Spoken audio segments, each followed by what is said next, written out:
मैं थोड़ी तेजी में ही चलूंगा क्योंकि आगे बहुत सारी बातें करनी है। तो मृदु ललित पदावली जिसमें हो, गूढ़ शब्दार्थहीनता हो, ऐसा नहीं कि अब वो बात समझ ही में नहीं आए तो वह काव्य काव्य से, तो गूढ़ शब्दार्थहीनता, फिर सर्व मधुरमयता, सर्व सुगमता, सबको सुगम हो जिसको समझने में, और उसके बाद क्या है, युक्तिमत्ता, युक्तिमत वह काव्य हो। उसके बाद नृत्योपयोग योग्यता उसमें हो,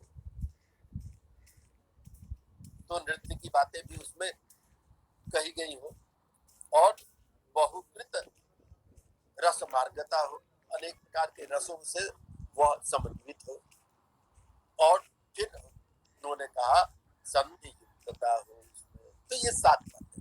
अब इनमें से 7 बातों में से 2 बातें तो ऐसी हैं जो कि पूरा उसमें जो कहा गया है वह नाट्य से संबंधित है। वह 2 बातें हैं। 5वीं बात जो कही गई, नृत्योपयोग योग्यता, नृत्य काव्यों में हमारे यहाँ गद्य काव्य हो, श्रव्य काव्य हो, इनमें नहीं मिलता है। यद्यपि नाटक भी हमारा काव्य ही है, लेकिन आप उसको कहिए कि एकदम नाटक को अलग करके देखें तो केवल नाटक पर भी वह बैठ रहा है। वह है नृत्योपयोग योग्यता, और अंतिम है संधि युक्तता। संधियों की बातें आप शायद पढ़ा भी हो, 10 रूपक यदि पढ़ा होगा तो उसमें संधियों की बातें आती हैं। मुख प्रतिमुख गर्भ विमर्श निर्वहन इत्यादि 5 संधियां हैं, तो उन 5 संधियों की बातें आती हैं, तो वो संधियां उसमें हो। काव्य में नहीं, ऐसा नहीं मैं कहूँगा। आजकल महाकाव्यों में भी लोग संधियों की खोज करने लगे हैं, लेकिन सामान्यतया नाटकों में ही संधि की बातें आती हैं। तो इस तरह से भारत ने जो सबसे पहले अपना एक तरह से लक्षण दिया है, उस लक्षण को हम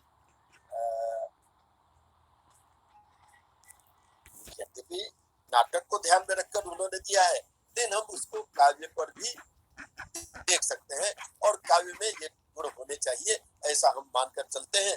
तो इसमें कहीं न कहीं पर उन्होंने गुण, रस, अलंकार, रीति, जिनका विवेचन क्रमशः हम आगे हो सकता है करेंगे, तो इन सभी गुण, रीति, अलंकार, रस इत्यादि की जो बातें हैं वो सब कहीं न कहीं से इसमें इस लक्षण में, अर्थात भरत के द्वारा जो प्रतिपादित यह लक्षण है, उस लक्षण में ये सारी बातें कहीं न कहीं पर आ जाती है। तो हम परंपरावादी हैं, इसलिए हम परंपरा को खोजते हैं, तो हम लोग वेदों से लेते हैं परंपरा को, और फिर उसके बाद हमारे परंपरा में जो सबसे प्राचीन आचार्य मिलते हैं भरत, की बातों को हम लेते हैं, है ना। लेकिन यदि हम काव्य का लक्षण करके देखना चाहें तो सबसे पहले जो हमारे सामने आचार्य आते हैं वे हैं आचार्य भामह। तो ये भामह जो है, जिन्होंने काव्यालंकार की रचना की है, उनका समय 6ठी शताब्दी माना जाता है। तो ये 6ठी शताब्दी के जो भामह हुए, आचार्य भामह, सबसे पहले उन्होंने ही काव्य का लक्षण दिया है। यद्यपि हो सकता है कि इसके पहले भी काव्य शास्त्रीय ग्रंथ रहे हों, लेकिन हमारा दुर्भाग्य है कि आज हमारे सामने भामह से पहले का कोई काव्य शास्त्र प्राप्त नहीं होता है। तो भामह के द्वारा जो रचित काव्य शास्त्र है उसका नाम है काव्यालंकार। सच पूछा जाए तो शुरू के जितने आचार्य हुए हैं उन सब ने कहीं न कहीं से काव्यालंकार शब्द जोड़ा है अपने शास्त्रीय ग्रंथ में। काव्यालंकार शब्द कहीं न कहीं वो देते हैं। तो इस तरह से एक काव्यालंकार की परंपरा चल पड़ी थी। यहाँ पर अलंकार शब्द जो है उसमें ऐसा लगता है कि कहीं न कहीं वे अलंकार की ओर ज्यादा उन्मुख हैं और काव्यों में अलंकारमयता होनी चाहिए, यह बहुतों का कहा हुआ है। खैर उस पर हम लोग आएंगे। तो भामह पहले आचार्य हैं जिनके द्वारा प्रतिपादित जो काव्य का लक्षण है उसे ही हम आज मानकर चलते हैं कि काव्य का सबसे पहला लक्षण भामह ने दिया। उनका लक्षण है शब्दार्थौ सहितौ काव्यम। शब्दार्थौ सहितौ काव्यम, यहाँ पर शब्दार्थौ में द्विवचन है, शब्दस्य अर्थस्य शब्दार्थौ तर्हि शब्दार्थौ काव्यम, परंतु यहाँ पर उन्होंने जोड़ दिया है सहितौ काव्यम, शब्दार्थ सहितौ काव्यम। शब्दार्थयो यत्र सहितता भवेत् साहित्यम भवेत् तत्काव्यम। सहित शब्द का अभिप्राय क्या होगा? साथ, माने जहां पर शब्द और अर्थ संयुक्त हो, वागर्थाविव संपृक्तौ वागर्थ प्रतिपत्तये, वहां पर क्या है? शब्द और अर्थ दोनों का सहभाव होना चाहिए और ये स्वाभाविक है। शब्द है तो अर्थ है, अर्थ है तो शब्द है, शब्द में ही अर्थ होता है। तो इसलिए हम उसको अलग करके तो देख ही नहीं सकते हैं। फिर भी यहाँ पर वो कहते हैं कि शब्दार्थौ काव्यम, परंतु शब्दार्थौ सहितौ काव्यम। सहितौ, यहाँ पर सहभावता होनी चाहिए कि उन दोनों में सहावस्थिति होनी चाहिए। यहाँ पर अर्थ के अनुरूप शब्द का समन्वय होना चाहिए, यह कहने का उनका अभिप्राय है। सहितौ कहने का अभिप्राय यह है।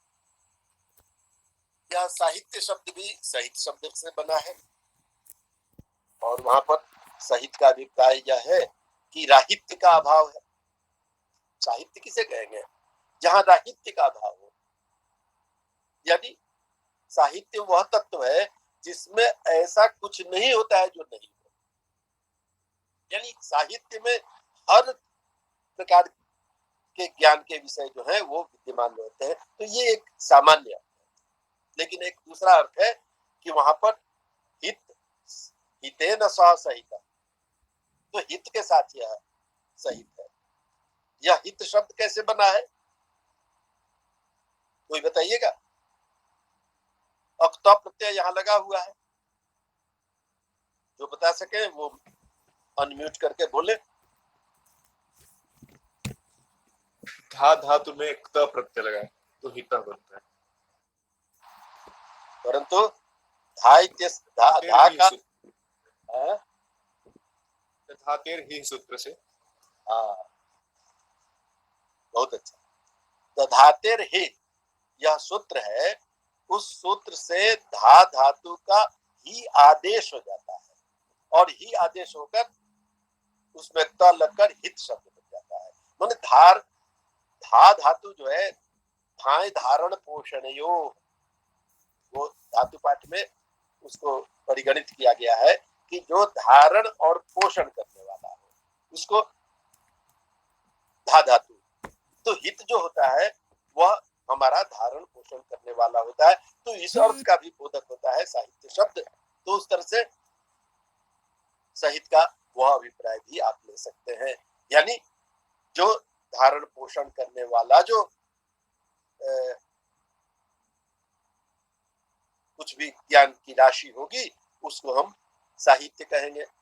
तो शब्दार्थौ सहितौ काव्यम, इस तरह से वहां पर उन्होंने यह कहा कि शब्द और अर्थ की सहावस्थिति जहां होगी उसी को हम काव्य कहते हैं।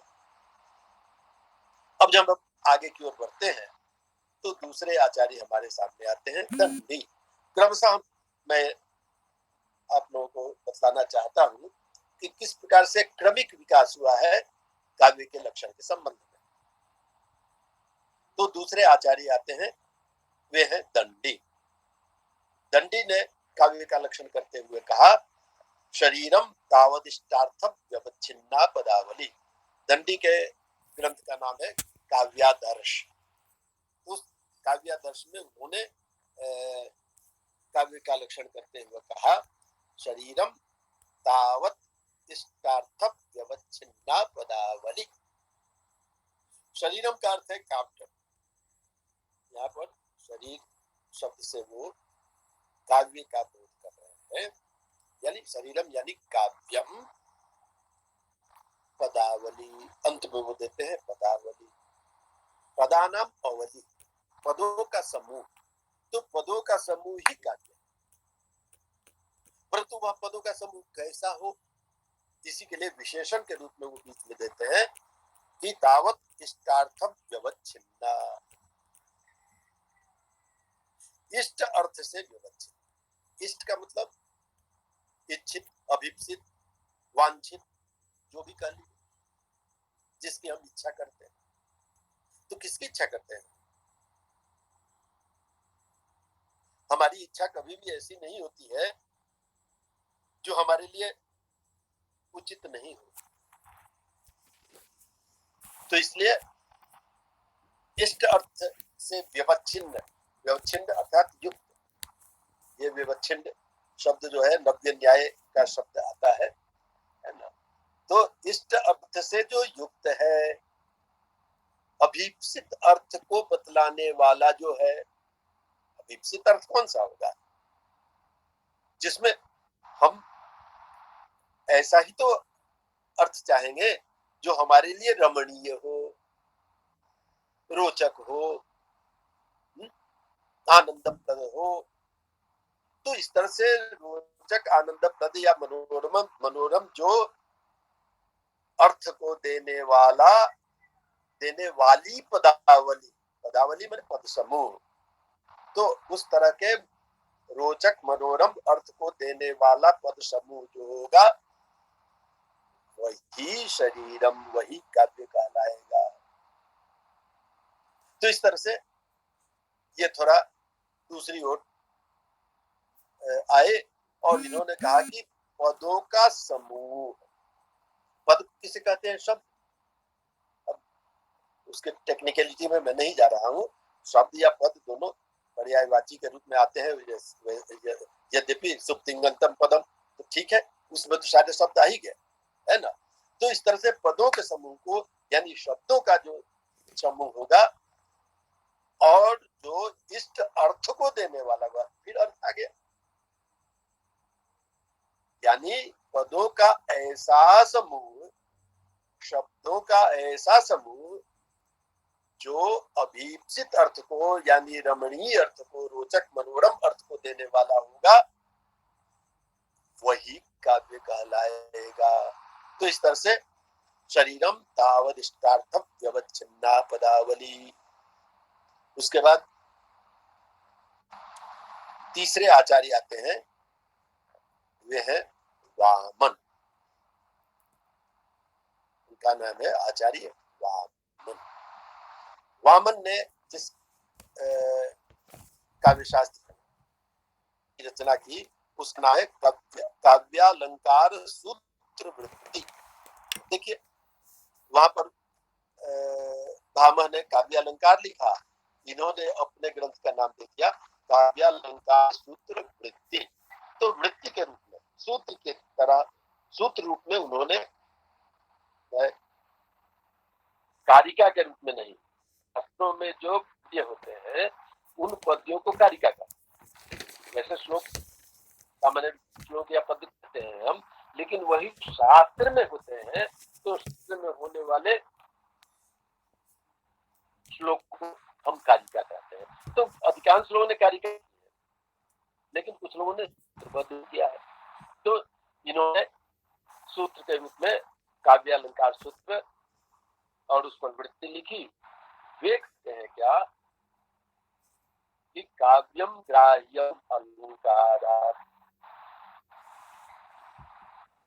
वो सीधे सीधे कहते हैं कि हम उसी काव्य मानेंगे, उसको ही काव्य के रूप में ग्रहण करेंगे जहां पर अलंकार में रहता हो। और फिर अलंकार किसको कहेंगे? तो उसके लिए वो कहते हैं सौंदर्यम अलंकार, सौंदर्य को ही हम अलंकार कहेंगे। फिर उसके बाद वो कहते हैं काव्य शब्दोयम गुणालंकार संस्कृतयो शब्दार्थयोर वर्तते।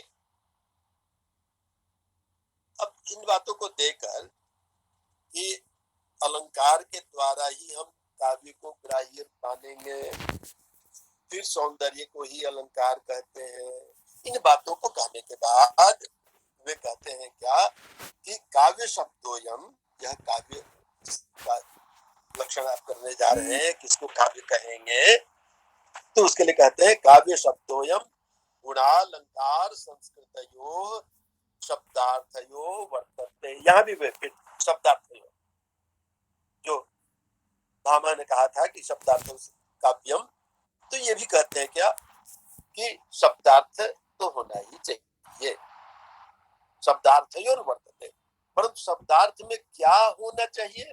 उसके लिए वो कहते हैं कि उसमें गुणालंकार संस्कृतयो, गुण और अलंकार की संस्कृति हो, माने गुण और अलंकार जिसमें मिले हुए हो, उस प्रकार का शब्दार्थ युगलता जहां होगी उसे ही हम काव्य मानेंगे।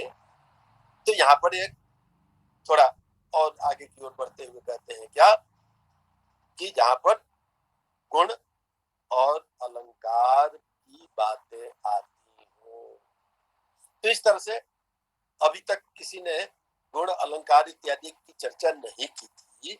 यद्यपि मैंने तो कहा कि आचार्य भरत में जो बातें आ रही हैं वहां पर कहीं ना कहीं गुण अलंकार रीति इत्यादि की बातें वो कर रहे हैं, लेकिन स्पष्ट रूप से यहाँ पर आकर ये वामन आते हैं और वामन सीधे सीधे कहते हैं कि गुण और अलंकार दोनों की सहावस्थिति जहां पर होगी। अब उतना समय नहीं है, नहीं तो अब गुण बतावे अलंकार बतावे, ये सब बातें आप लोग और देखिएगा।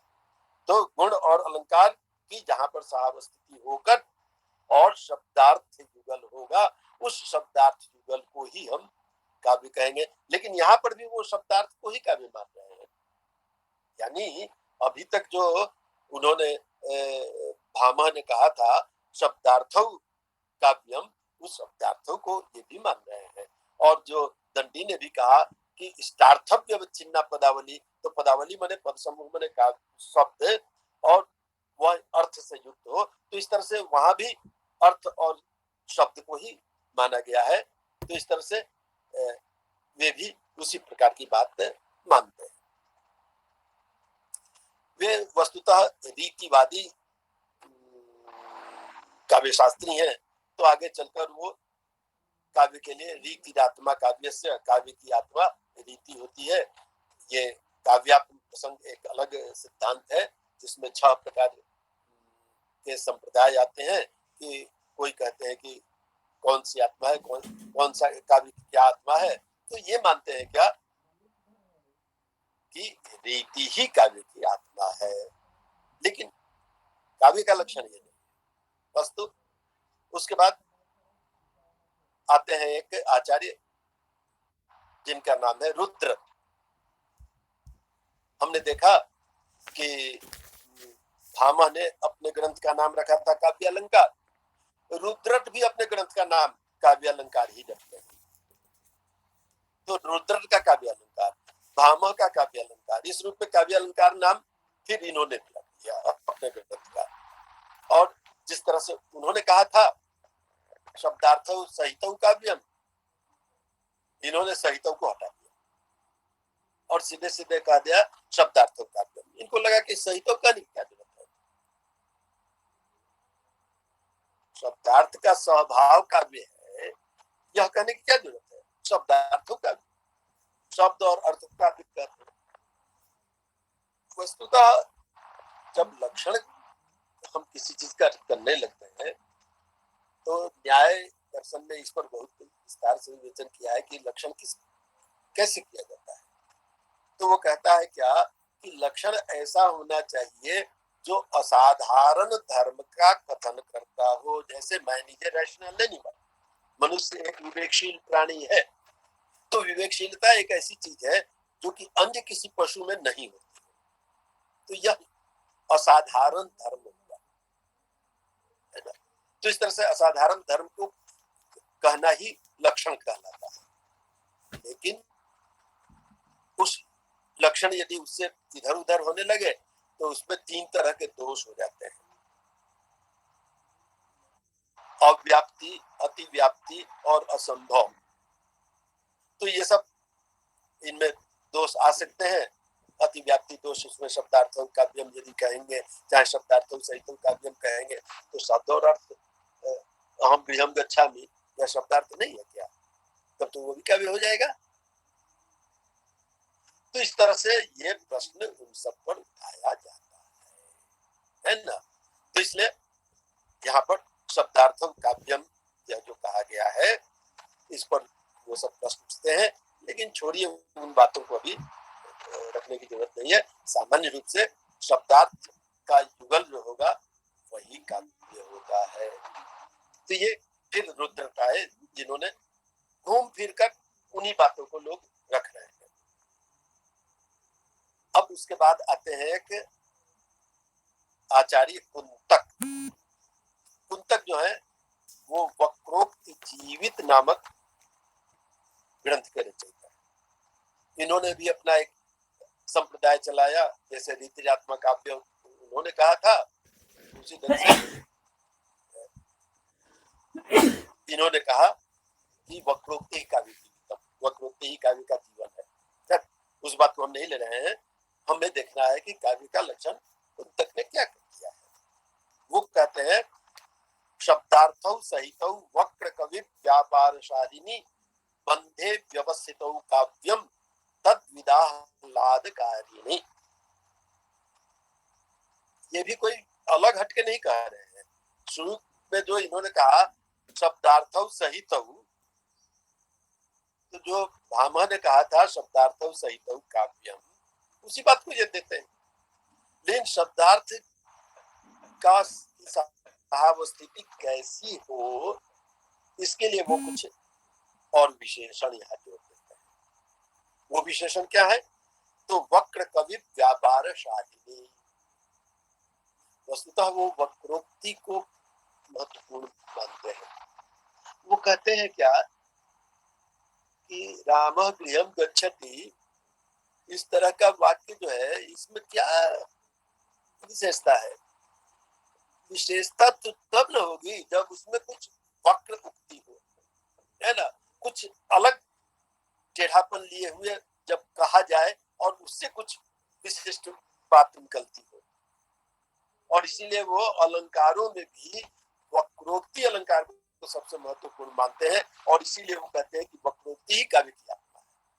उन्हें अलंकारों में भी केवल सभी अलंकार काव्य की आत्मा नहीं होते हैं, अपितु वक्रोक्ति अलंकार जो है वह काव्य की आत्मा है। तो इस तरह से उसका उस सिद्धांत को रखने वाले ये जो है वो कहते हैं क्या कि शब्दार्थौ सहितौ वक्र कवि व्यापारशालिनी।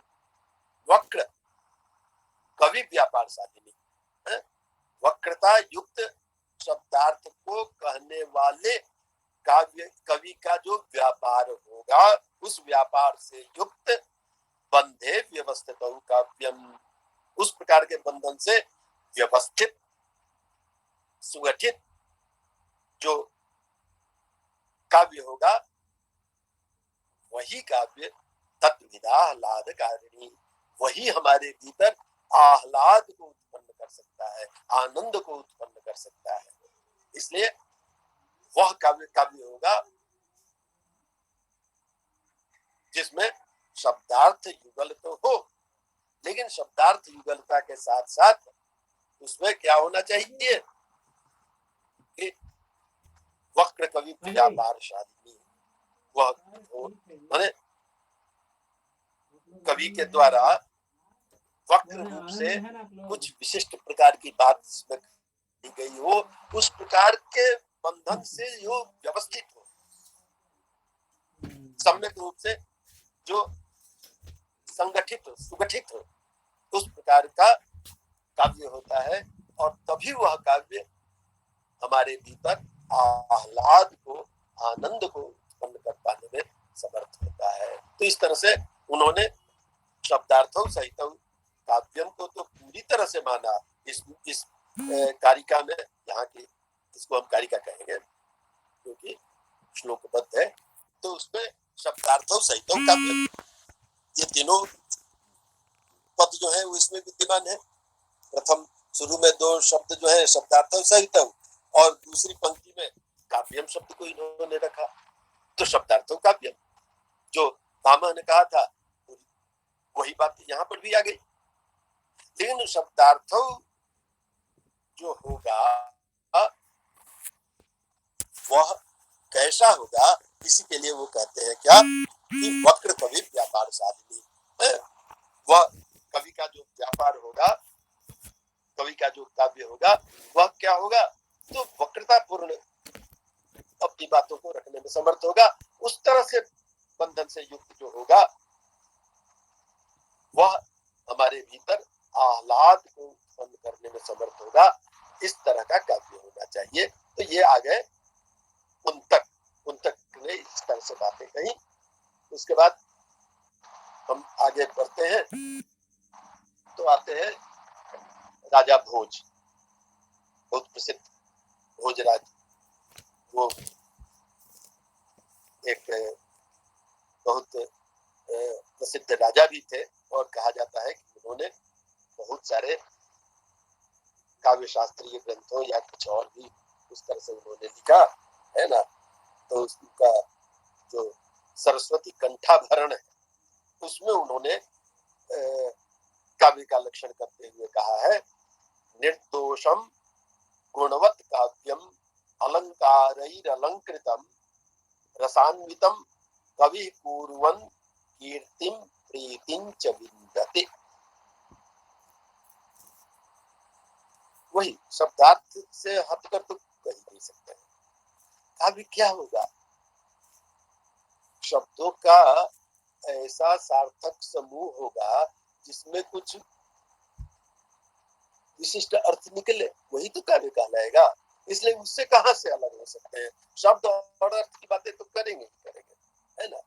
तो यहाँ पर वो कहते हैं कि निर्दोषम गुणवत् काव्यम अलंकारैः अलंकृतम, है ना।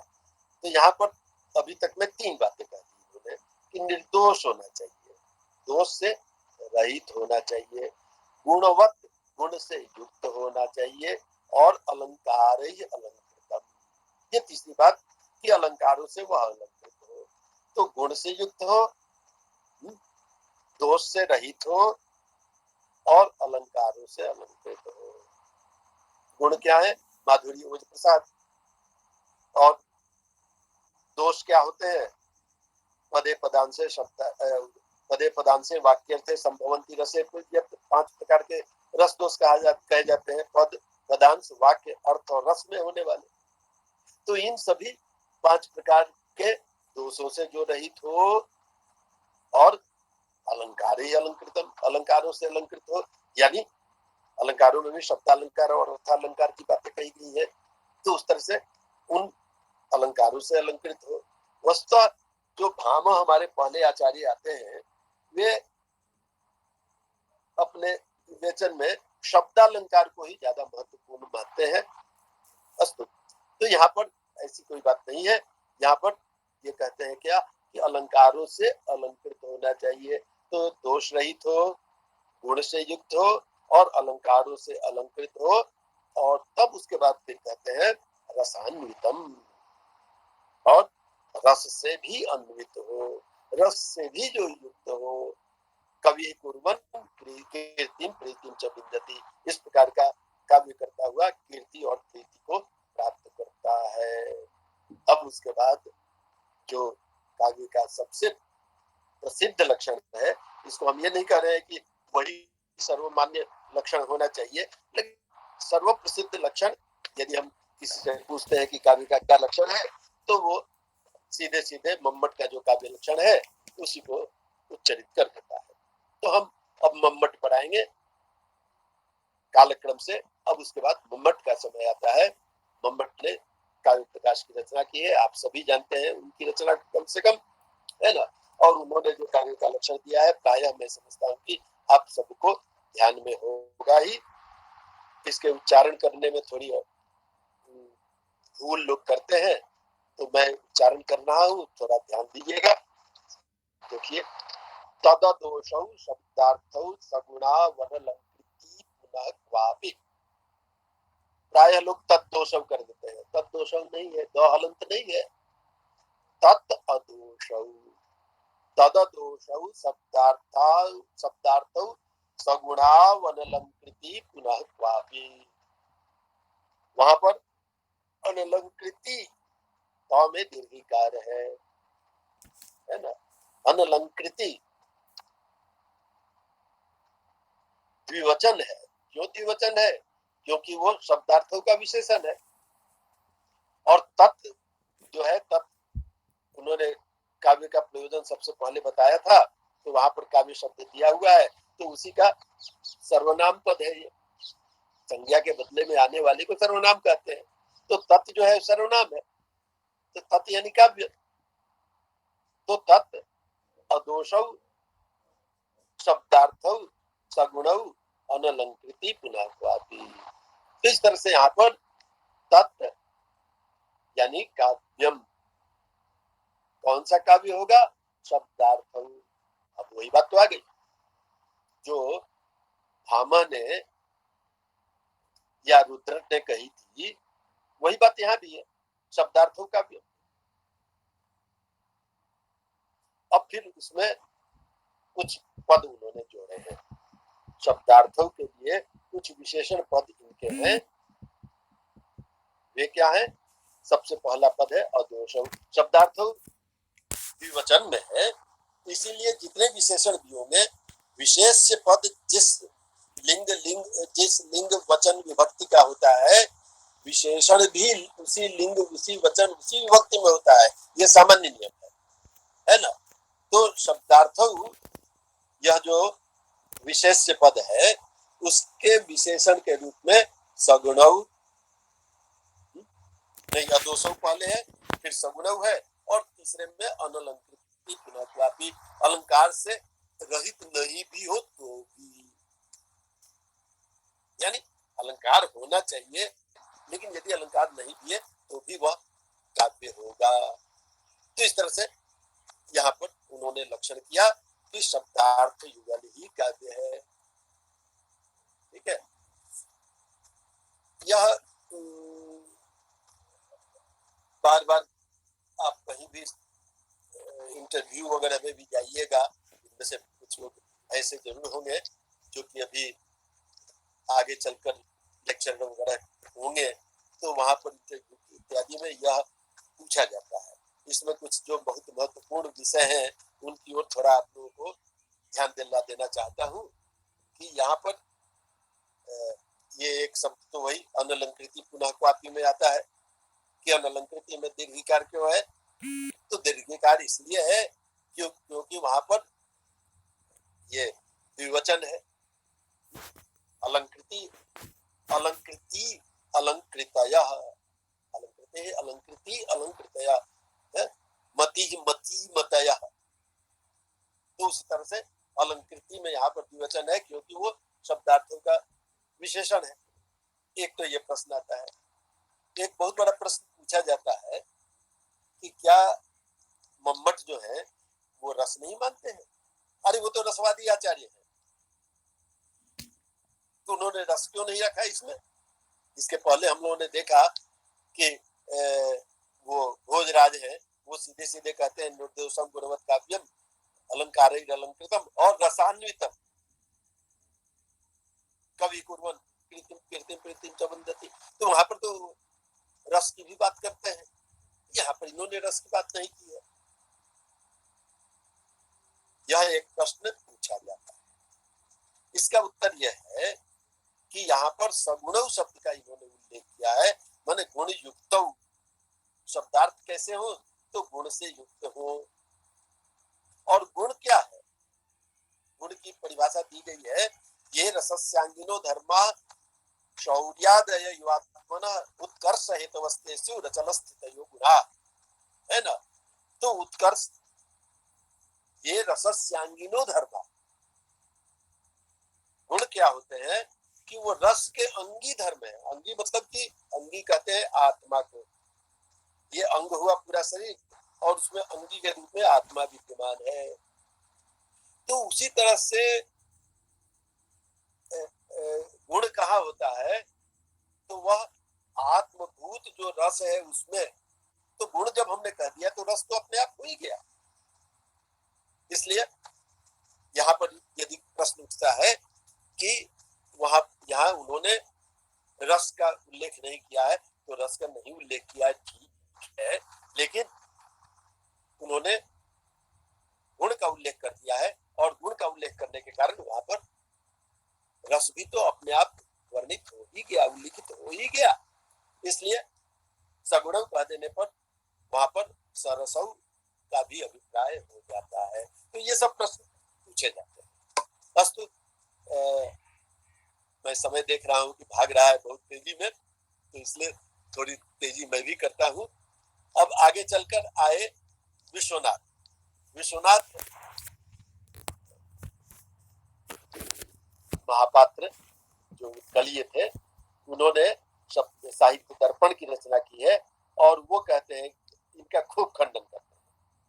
अब इस खंडन के विषय ये अभी इतना समय तो नहीं है, है ना, लेकिन वो सब दृष्टि से उनकी कोशिश करते हैं खंडन करें।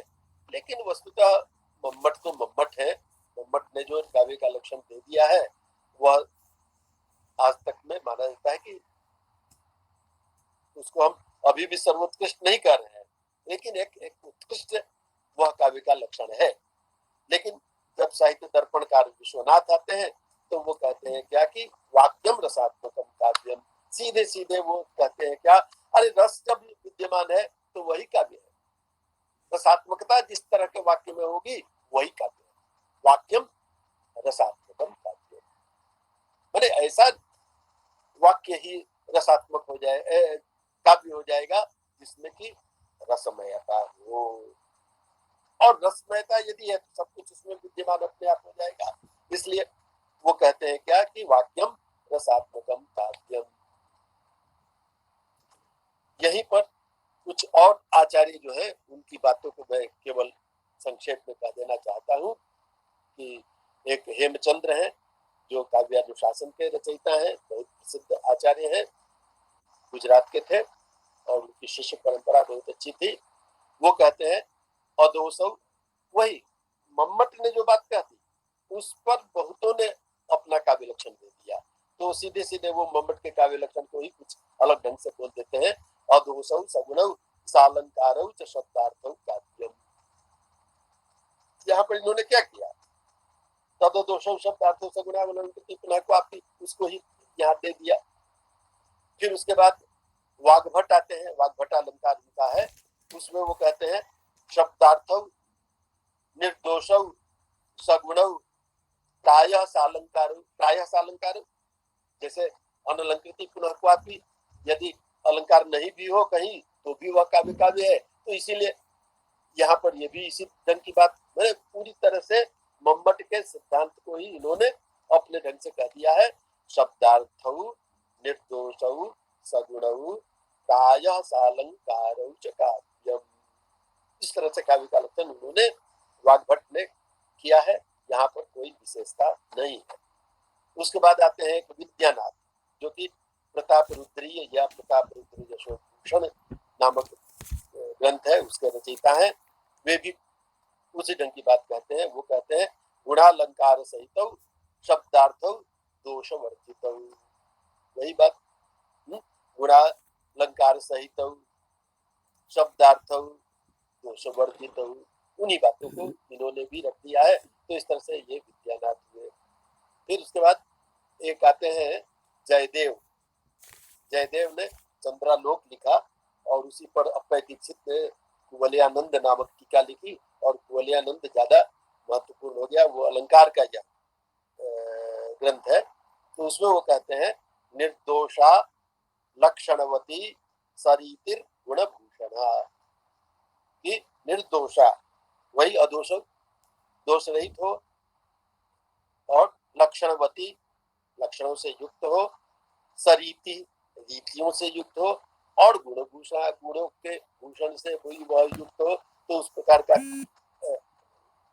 प्रकार के शब्दों का समूह जहाँ होगा वही काव्य हो जाएगा। तो इस तरह से वो चंद्रालोक में इस तरह की बात करते हैं। और वे ऐसे हैं जो कि अलंकार को बहुत ही महत्वपूर्ण मानते हैं और सीधे सीधे कहते हैं कि अंगीकरोति यह काव्यम शब्दार्थावनलंकृति असौ न मन्यते कस्मात् अनुष्णम अनुलंकृति। कहते हैं क्या कि जो अलंकार को नहीं मानते हैं तो वो, हमको लगता है क्या कि राख में कहते हैं क्या कि वो आग है। अरे राख में आग कहाँ से होगा? तो उसी प्रकार से यदि काव्य में अलंकार नहीं है तो वो काव्य क्या होगा? इस प्रकार की बात को मानने वाले वे जयदेव हैं, वो तो अलंकारवादी हैं और उन्होंने अलंकार पर ही ग्रंथ लिखा है।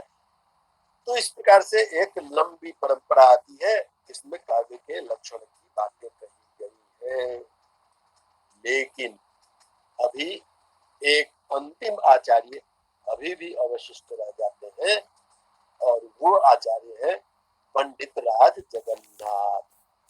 पंडित राज जगन्नाथ एक ऐसे बहु प्रतिभाशाली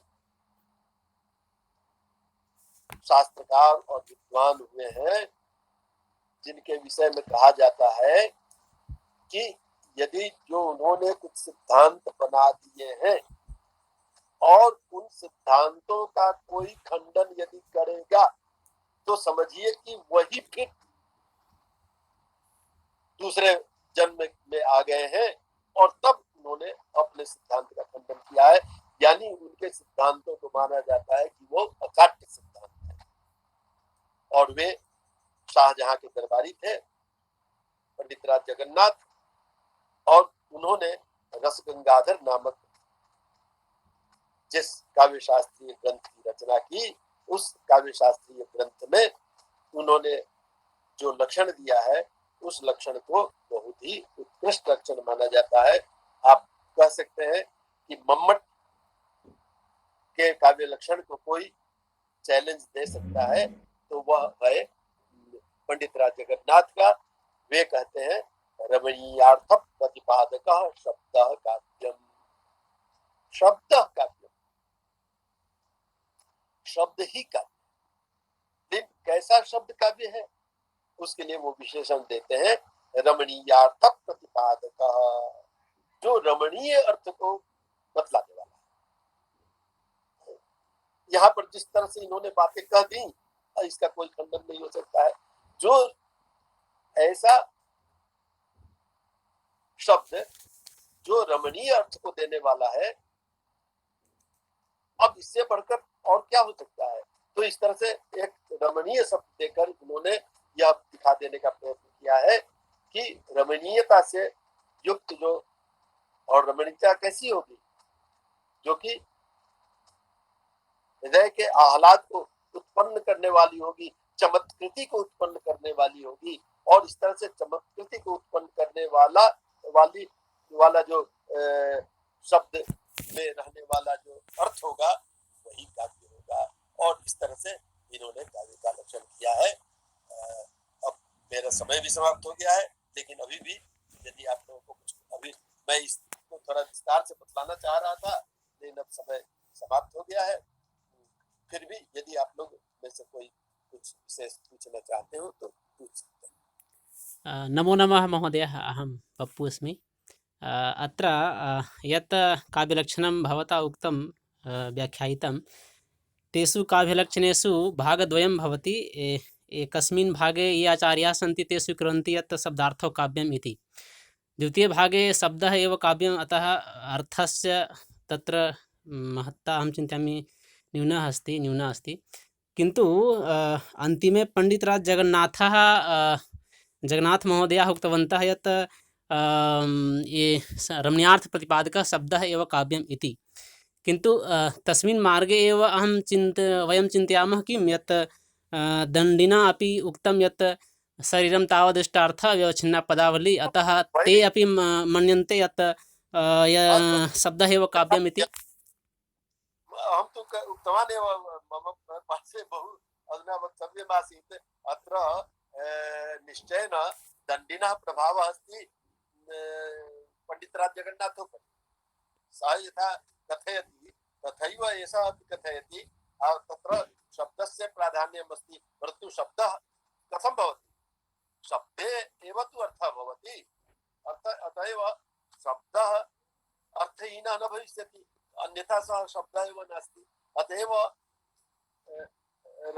रमणीयार्थ प्रतिपादकः शब्दः काव्यम्। अत्र अर्थमयता तु भविष्यत्येव, इत्थं शब्दः एव काव्यं, परन्तु सः शब्दः कीदृशः? यः रमणीयार्थ प्रतिपादकः भवेत्, इत्थम् अत्र वचनमस्ति। अस्तु महोदय। अन्य कोई कुछ पूछना चाहते? जी प्रणाम आचार्य जी, रामचल मैं।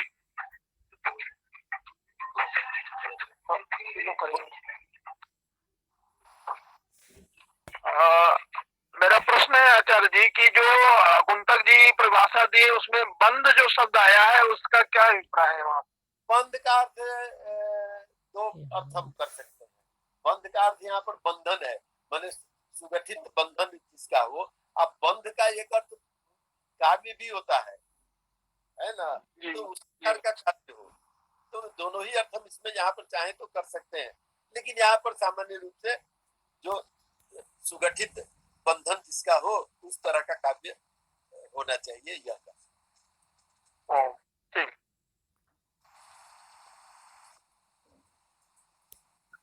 और किसी को कोई प्रश्न?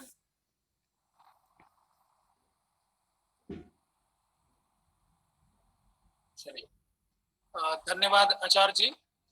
आपके द्वारा प्रदान की गई ज्ञान से हम अनुग्रहित हुए और हम आशा करते हैं कि इसी प्रकार आपके द्वारा दिए गए ज्ञान से हमें काव्य शास्त्र के विभिन्न भागों के बारे में ज्ञान मिलता रहेगा। अब मैं राजू देव जी से आग्रह करता हूं तो कि वे शांति पाठ करते हुए कक्षा समाप्ति की घोषणा करें। राजू देव जी।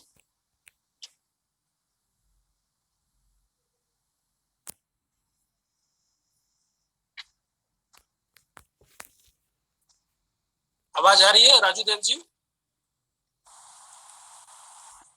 शायद लगता है वो डिस्कनेक्ट हो गए। कोई बात नहीं, मैं स्वयं शांति पाठ कर देता हूँ। ओके, ठीक है। जी हाँ राजू देव जी, शांति पाठ करो मैं महोदय।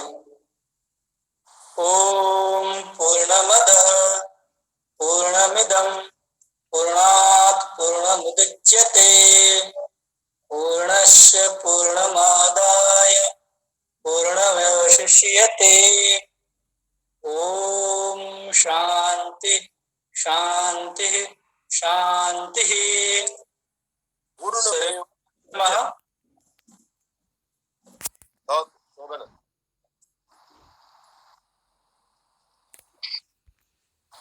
कल के लिए एक न्यूज है। कल की कक्षा के प्रमुख वक्ता डॉक्टर धनंजय वासुदेव द्विवेदी सर होंगे और उनका विषय शोध पर ही होगा। जी, अब धन्यवाद जी प्रणमामि आचार्य। नमो नमः महोदय। नमो नमः, सर्वेभ्यो नमो नमः महोदय। आं महोदयः। आं महोदयः, भवान् अपि अत्र अस्ति? यत्र ज्ञानं तत्र वयं भवामः। आम् अहम् अपि तथैव। यतः ज्ञानं निस्सरति तत्रैव वयं भवामः इति। अद्य समूहे गोपालं नास्ति किं? सुरजितः? गोपाल महोदयः आसीत्। थोड़ा व्यस्त हैं किसी अन्य जो है वो कार्यक्रम में, इसलिए उन्होंने आम् जानकारी हमें प्रदान की है। आम् उत्तमम्। चलिए, धन्यवाद आप सभी का। नमो नमः। नमो नमः महोदय। श्वः मिलामः। नमो नमः।